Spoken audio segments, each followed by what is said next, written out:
As someone who growing up had to like paint scrape through 4 layers of wallpaper in one of the rooms of the houses that we lived in to get to the wall that we could finally paint, I have maybe a little bit of PSTD when it comes to wallpaper, so it's going to be a little, I haven't quite jumped on board with where that's going. Welcome to Real Estate Insights with Troy Schlicker. Today I am joined by Katie Fore of the Elevated Stag. How's it going today, Katie? Hey, Troy. It's going great. Thanks. Thanks for having me. Good to have you back again. A lot of things. We're already into mid-February. Who knows, by the time this actually broadcasts, it might be a little bit later, although I think I'm trying to get this one posted back up pretty quick. It's always interesting every once in a while when you record a podcast and you mention something that's happening right then and there, like the weather. Oh, remember the freeze. And then if you don't actually you don't actually release the podcast for 2 weeks later and it's 80 86 degrees. degrees out, and you're like, what's going on? What's this guy talking about? Like, that doesn't build any trust. This realtor has no idea what the temperature even is outside. Those are always fun things. But how have things been going in your world? Pretty good. We're staying pretty busy and just trying to wrap up a few projects and about to get started on a couple of other ones. So good things happening. Awesome. It's always got to be fun to start some new projects and finish. Like, that's the finish and start's probably the most exciting components of the work. Yeah, it's exciting to get to see something come to fruition and see your client's vision come to life. And then it's really fun because when you start a new project, everything's different and new, and just each client has their own idea of what they want. And so all new materials, everything's brand new. We get to start over from scratch.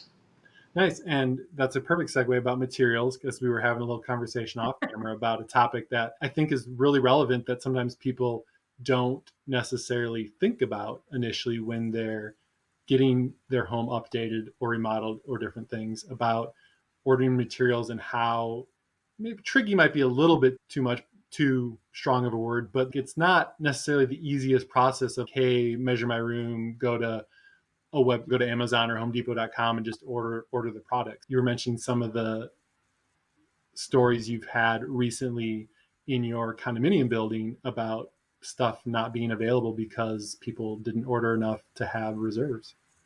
Yes, it happens quite often, and homeowners will often try to tackle projects themselves, which is great, more power to you. But what I will say is that oftentimes, if they haven't been through that process before, there's a lot of things in the background that we as designers and people in the construction world have to think about that goes into the actual construction and the design. For example, I have a lot of clients that will order their own plumbing fixtures, and they don't think into account that they need the right valves that go with those fixtures. And a lot of times if you order something, say off build.com or just go to Home Depot, they don't necessarily include the valves that you'll need for install.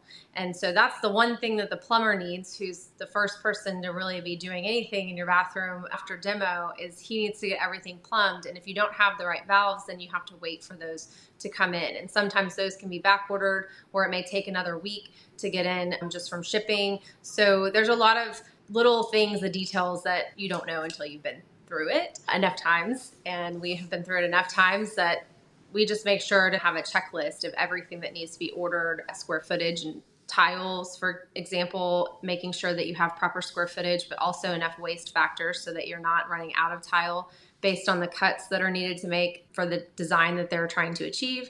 There's a lot of things like that people just don't think about. They're like, oh, I have 25 square feet of tile, so I order 25 square feet, but then really you need 37 square feet of overage based on the cuts and everything else. And tiles break in shipment. There's just a lot of those types of things that happen in the construction world that cause the delays that we tend to see. Yeah. And the other thing too that we were talking about is, I don't know if it's necessarily just based off of trying to always have new products, right? Like a flooring company or design company that's making the products, depending on what it is, right? Like if it's stone, that's going to be unique because every cut of stone and stuff's a little bit different, or quartz countertops, those kind of things. But for flooring companies as well, like they go through different styles. And so someone that's ordering flooring, like, hey, let me order some flooring and then have it for next year when I want to do a remodel. They might not have any more of that flooring available next year when you actually get around to the remodel that you've been storing the material in your garage for the last year. And so now if you're short that material, like you are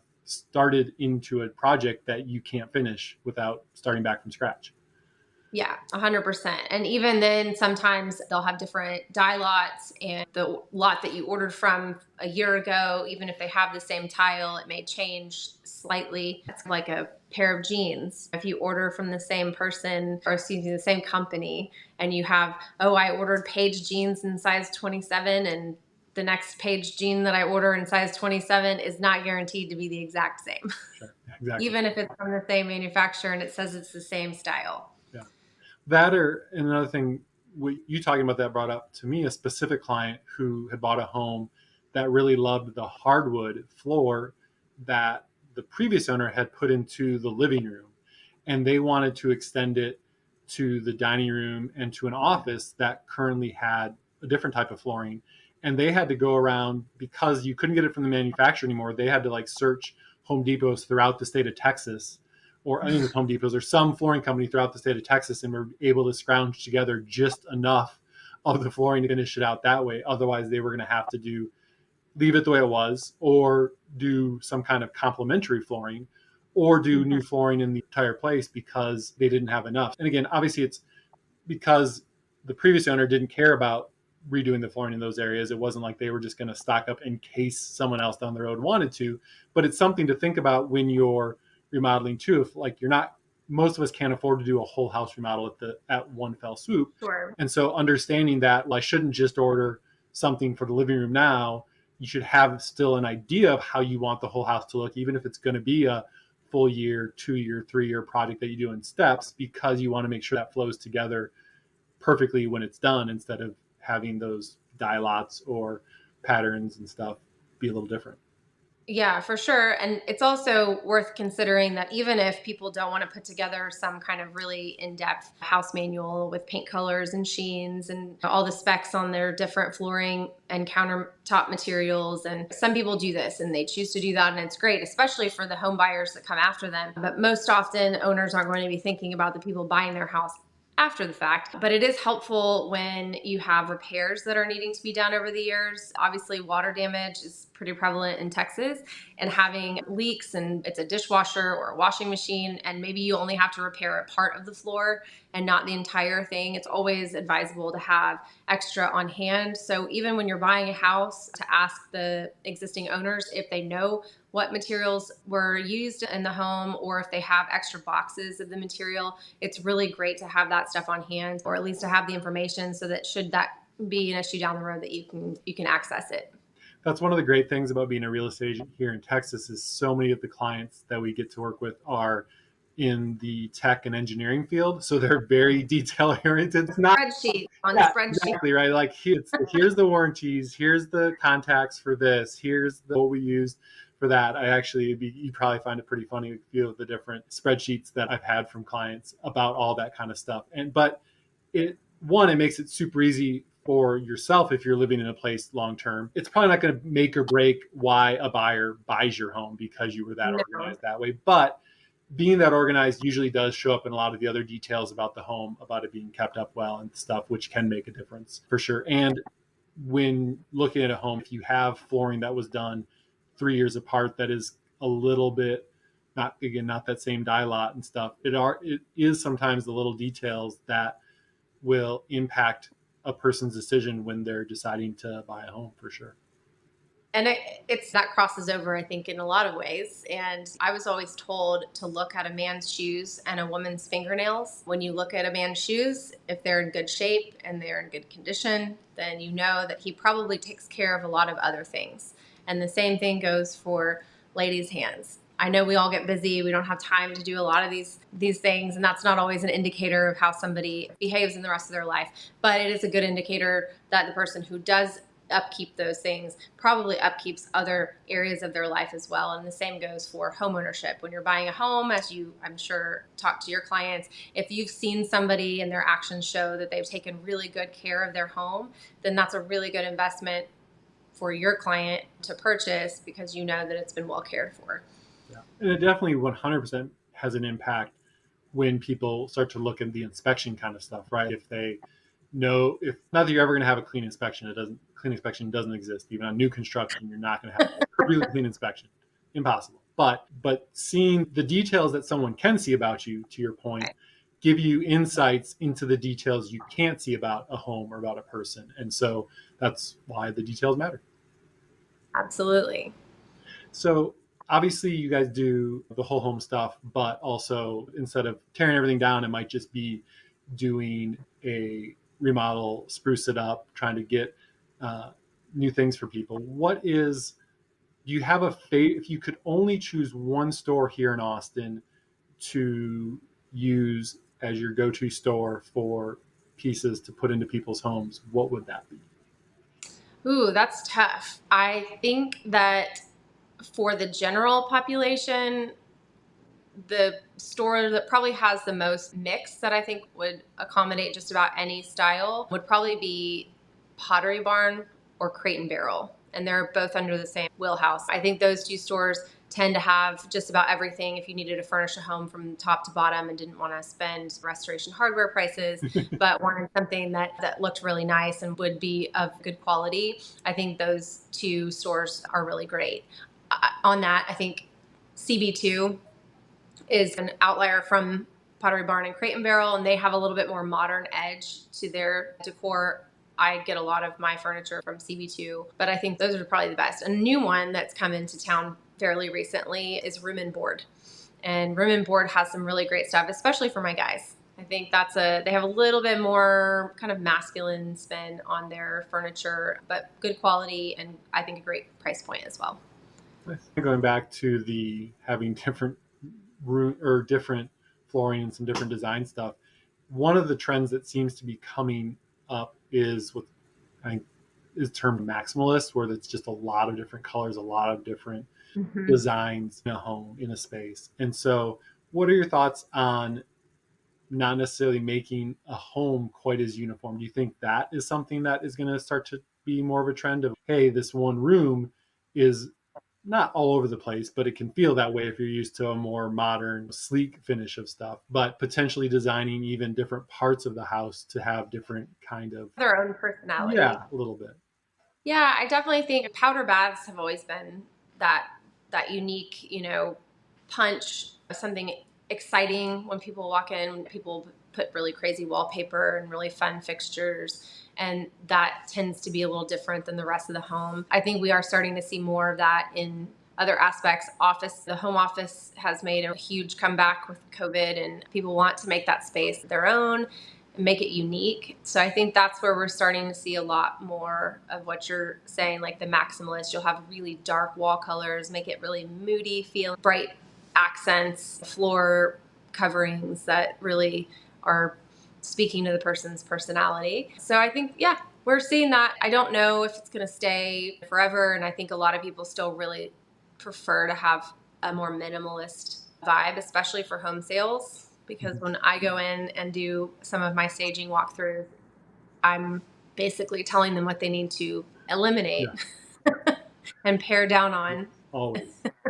You always have more stuff in there. We're again very fortunate that we have as much stuff as we do, but you always have more stuff in there than you need, and you want it to feel more Yeah. open because then it'll let someone else feel like they can bring all of their stuff into the new space. And if you have way too many things in there, it'll feel more crowded and less spacious than it is a lot of times. Yeah, absolutely. And it is interesting on that front. I agree. Like I'm definitely much more of a kind of modern minimalist versus too much crazy stuff. But I do think that again, with the market being slower than it's been the last couple of years, that sometimes having that personality in the home might be the difference between someone being like, we could buy this home, but it's like a lot of other homes, to like, oh, this home really has a personality that feels like it should be our home type of thing. And I could see that potentially driving some buyers to actually make the decision to purchase because they have a Absolutely. better connection with the home. Yeah, and I think we might have talked a little bit about this before, but I think light fixtures make a big difference. Having some fun and really like vibrant styles of light fixtures over the island or in the living room, something that's wow factor. Those seem to make a big difference. Countertops for a while, we had white kitchens with white countertops. And now I think we're starting to see more playful colors in the kitchen. and the countertops and the cabinet colors. So that speaks to, I think, the next generation of buyer for sure. I actually got to tour a house near Barton Creek that was a farmhouse style, and the ceiling fan in the living room was basically a windmill, just tilted up for that. So like you would see a windmill with the slats the way it was Yeah, tilted as the fan in the living room, which was a really cool design touch. that's awesome. Yeah, Yeah. it's very interesting. I had a question and now I have forgotten what I was going to say specifically. If you got the opportunity to design a space or a home for yourself, what design style would you choose and why? I have always been drawn to mid-century modern, but a spin on a mid-century modern. I do a modern look. I like unique pieces. So That vintage. first off, explain mid-century modern for those of us who aren't interior designers. So mid-century modern is going to be, it's based in the 70s style. You have a lot of mid-century homes in Austin, the pancake rock homes that you see, the single level, almost ranch style, and you walk in and they have a big kind of open entryway, and then they'll have transom windows a lot of times. And there's just a feel, it's like a mood. You have terrazzo floors in the mid-century homes.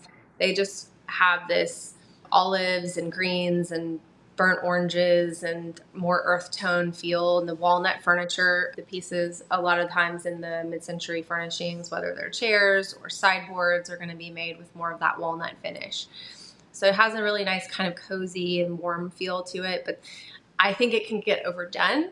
I think that it's been around for a long time. I don't see it going anywhere anytime soon, but it's definitely had its day where people carried it a little too far. So I like to have a modern twist with a little bit of the mid-century vibes and just something that's clean and cozy without modern can get a little bit too cold sometimes if you go too modern. So I think I like the marriage of both of those styles.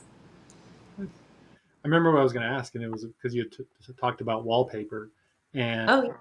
as someone Love who wallpaper. grew up, I saw on your Instagram, I think it was just a wall, right? A lot of people are doing it now for accent walls instead of necessarily wallpapering a whole room, although I'm sure there's plenty of that going on too.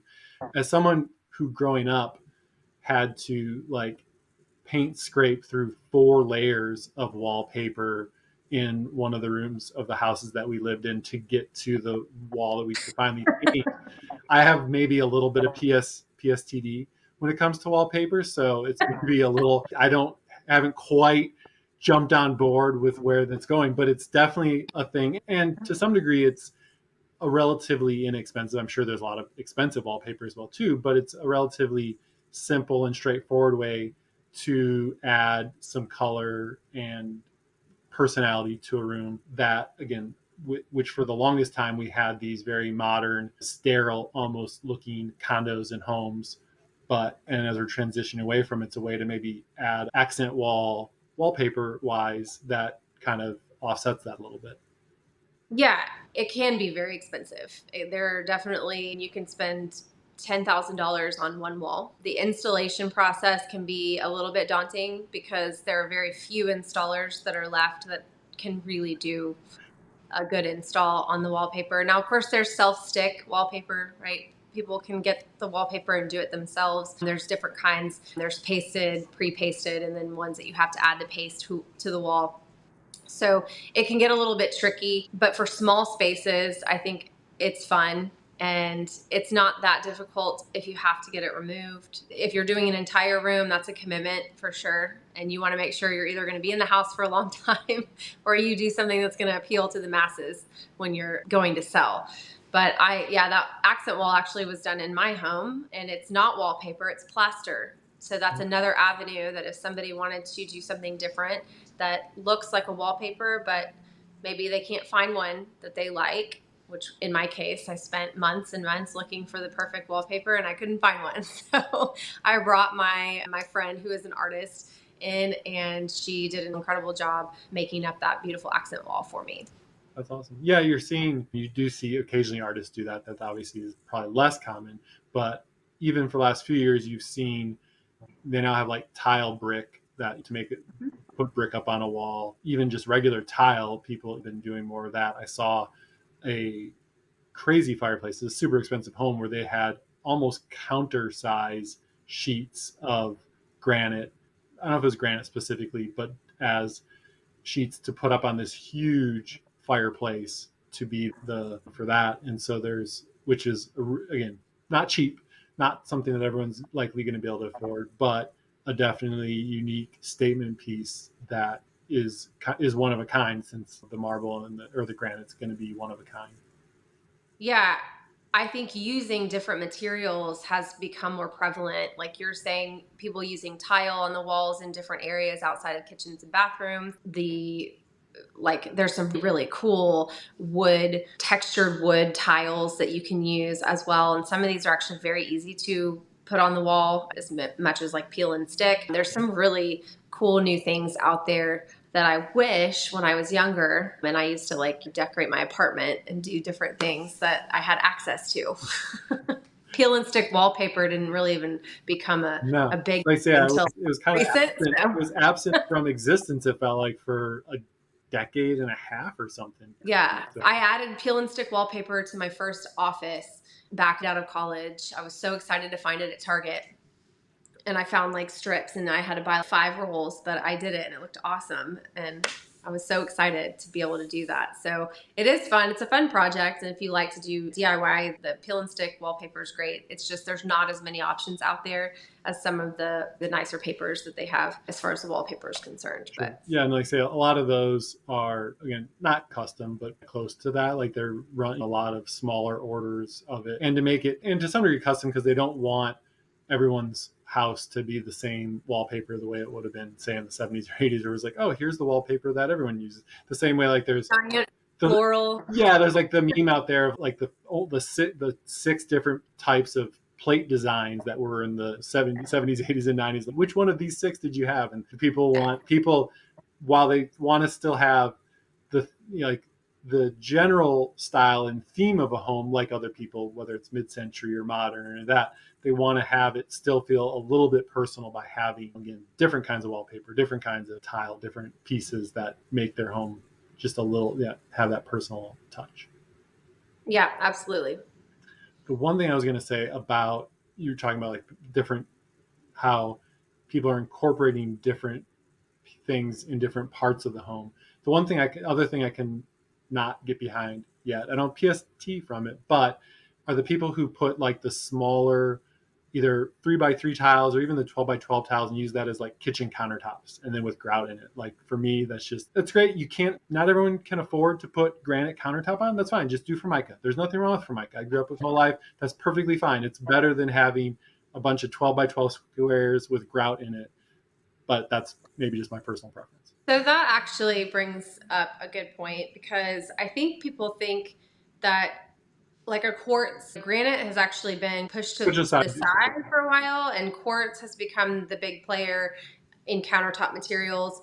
And there are so many countertop yards in Austin that have extra slabs that are either returned from a customer project or are like offcuts from customer projects. So if somebody has a small powder bath and they have XYZ size in this slab that would fit their powder bath, they can just find a fabricator and they can get a really good deal on a smaller piece versus having to buy an entire slab. And there's actually a company called Countertop Smart. I use them for smaller pieces to find remnant pieces across the city. They go to every quartz and granite yard that they can, take pictures of all of these, and then they put them on their website. Okay. Instead of you having to set up appointments and go and see all these different places, you can narrow the focus down really easily online, find the color that you want, find the species that you want, and then you can say, hey, I want to come and pick up or look at this particular piece, and they can hold it for you for a reserved period of time where you have the time to go and review. And then if you want it, then you just pay for it. And then you just have to find a fabricator that's good that can install it for you.